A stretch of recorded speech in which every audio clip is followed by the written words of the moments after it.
The game's final play is a Wilson loft to the end zone, which is fought for by Tate with Jennings simultaneous. Who has it? Who do they give it to? Touchdown! Who wins the game on this After call? further review, the call on the field stands. Touchdown. Game is over. Seahawks win in the most bizarre finish you'll ever see. Replays. This is Anthony K for Sports Fluent. And, you know, replays were supposed to make our lives better. Technology, right? Hey, we're going to get the calls right because that's what matters. Because back before video replay, video evidence, there was things like the immaculate catch. Ask any Pittsburgh Steeler, he caught that. Franco caught that ball, right? Ask any player from the opposing team, any fan, and it touched the ground. I think it touched a blade of grass, which makes it an incomplete. Well, who's right? Who's wrong? The video is so bad that it just cuts off the grass, and we'll never know. And we said, well, we want to get it right, but we've gotten so far to the I want to get it right, but we still actually don't get it right. Because the problem that we didn't account for is that referees do still have some power with the league, and they don't want to be wrong. They don't want to be constantly reminded that they're human and that they make errors and that calls are wrong. I think tennis probably has it down, right? They've got the best technology. They have, I think, done the best job of figuring out, what calls are in and out. Now, there's not a lot of calls. It's pretty simple. Either the ball hit the line or didn't hit the line. And I guess it's easier when you're only focusing on one thing. However, they do have some incredible technology that shows us, well, why don't we have that same technology for a player being in bounds, for a ball and a strike? How in the year 2021 can I still hear baseball players telling me, well, this umpire calls his strike zone a little tight. Oh, this one has a pretty wide strike zone. Oh, his is a little higher than normal. His is a little lower than normal. I'm sorry, is this not the same game? Are they not the same rules for every single person? If the goal is to let players play, then eliminate instant replay completely. Just take it out and let the fans be angry, let the teams be mad after the fact when they've seen it from 75 different camera angles in super slow motion in 4K Ultra HD or whatever the coolest technology is today.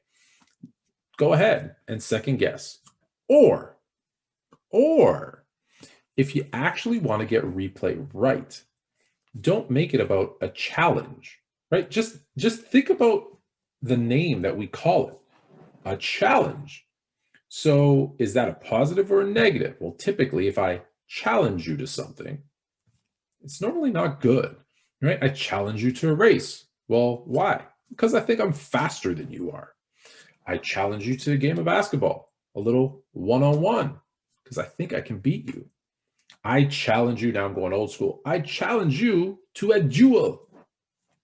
Let's fight, homie, right? Those are all negative things. So when a coach throws a red flag in football and challenges a referee or an umpire or a line judge, challenges their call, well, it's immediate animosity. It's not a good thing. You're not trying to get the call right. You're trying to prove the ref wrong. Now, who goes under the curtain and looks at that replay? Oh, the same ref that you challenged. The same one that you said, I'm right, standing on the sideline, watching my players and the plays develop and looking at my play sheet and what I'm going to do next, looking at my iPad.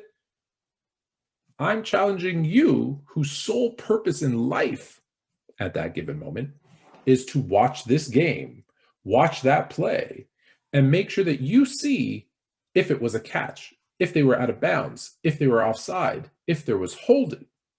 That's your sole purpose in life. And I, who wasn't necessarily paying that much attention to that specific thing, know better than you.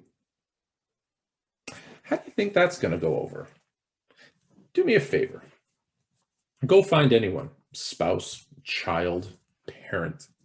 Go challenge them to anything that you're better at than they are. Or find out what they believe in most and challenge it. Let me know how it goes. There's the comments. While you're doing that, hit follow or subscribe to the YouTube channel. But that being said, go challenge them to those things. Whatever it is that they believe in, go challenge it and see how it goes. It's probably not going to go that well, nor should it. You're challenging someone, so it's going to go poorly for one of you. So how do we fix replay other than abolishing it, which is an option? But if we're going to keep it, how do we fix it? Well, the correct way to do it is eliminate the challenge, right? Eliminate the challenge, eliminate the animosity, and make it about getting the plays correct. So much like in tennis, well, let's start with baseball. We can have a designated strike zone. You've seen it. There's the white, and you know if the ball's in or out. Communication. So now you have to have an umpire or a referee or someone. Maybe it's a group. Maybe it's 3 people. So make sure that they're all in agreement who watch the balls and strikes. And if he starts calling, or she starts calling, I should say he or she starts calling a strike, and it's a ball, clearly a ball. Hey, ping them. They're mic'd up. Hey, that's a ball. Ball 1. Now you got the call right. If they're safe at first, right? You see, listen, I see this all the time where batter gets up and, did he swing? Don't know. I don't know. Did he break the plane or whatever the hell they say? And he looks at the first to first base and gives him one of these, and he goes, "Yep, it's a strike. He swung." Cool. So why can't we just do that everywhere else? It's a super close play at first. He doesn't necessarily have to shrug. However, I can definitely say, "Yeah, no, safe." What's wrong with doing that? In football, there's so many plays where it's very much a subjective call. Pass interference, holding. How many times have you heard, oh, they can call holding on every play? Well, if they can call holding on any play, that's something in the rule book we probably need to talk about.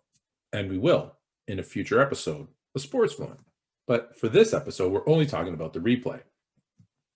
They're communicating, they're doing replays anyways. Why not have that 2-3 judges again up in the replay booth constantly watching? And right away, hey, that was in bounds. Hey, that was a catch. Hey, that was a head-to-head hit. That's a flag. And get the play right.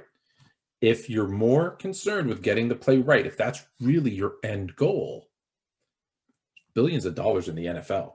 It's not like they can't afford 2 or 3 more people, right? Let's be honest. There's probably 50 people who is on the payroll every game day that probably don't need to be there. So why not add 3 more in the booth, right? You get your best referees, your best umpires, your best judges, etc., up there watching. And this is for every game. Same with the NBA. How silly is the NBA, right? Where you've seen it goes off the backboard, the guy blocks it. Well, that's goaltending. 100% of the time, that's goaltending. And you've seen them go to replay and still not call it, right? Well, why? Well, because they're in the middle of the game. They're dripping with sweat. They go to TV and they flip it out from the broadcast booth and turn it around and they sit there watching. Silly. It's silly. There's too much money involved right now to have those types of things happen, right? Is it a 3 or a 2? There's so many little things. Now, I'm not talking about ticky-tack fouls, right? No. However, and listen, we're going to talk about flopping. We're going to do a whole show on flopping. But if it's clearly, like when you see someone, this is their head, and someone does this, I hope you can see this properly, oh, and they fall down like they've been shot, I would love to have someone up in the replay booth go, hey, give that person an immediate technical for flopping. An immediate technical for flopping. Guess how much that'll get rid of it in the game, right? But you don't see it because as a ref, it's out of the corner of your eye. You saw someone swing, guy flails down to the ground, and foul. I get it. You got fooled. These guys are really, and girls are really good actors. So have the replay booth up there doing it. So what I suggest, baseball, football, all the major sports, add a team of 2 or 3. I like 3. I like the number 3 because, right, then in case they're in doubt between the 2 of them, they can kind of have a quick vote, and you're always going to have a winner. 2 out of 3 wins. The other part is, and this one's up for debate. So this is where I'm going to need you to go into the comments and let me know. Should instant replay, whether it's the way it's set up today or under my new better plan, should it be in real time? Right? You hear a lot, especially in the NFL, it was a bang, bang play. Couldn't tell it was a bang, bang play. These refs got a tough job. It was a bang, bang play. So do we have that error, that element of human error where it was such a bang, bang play that if you can't see it in regular speed, then you go with the call on the field or on the ice, right? Or on the court. Because if you have to go super slow motion, right? Like I said before, super slow motion and ultra super HD to see something happen, then the reality is there's no ref in the universe that would have been able to catch that if you had to go to that much detail to replay it. So I suggest, as an addition to the 3-man booth or 3-woman booth or 3-person booth into the replays, that we have that also be, I want to actually know. I'm going to tell you what I think, but I want to know from you. I think it should be real time. If you can't see it in real time, then you stick with the call on the field or the ice or the court and leave it at that. So that's my rant on Sports Fluent about replays and what we should do to fix replays in every single sport. Remember to subscribe to the channel. Also, feel free to follow us on Instagram, Twitter, and TikTok at sports_fluent. You could always check out sportsfluent.com for more articles, details, and podcasts. Plus, we're proud members of the Undrafted Sports Media Network, and you can find all of those 40-plus podcasts and 20-plus writers at undraftedsports.com.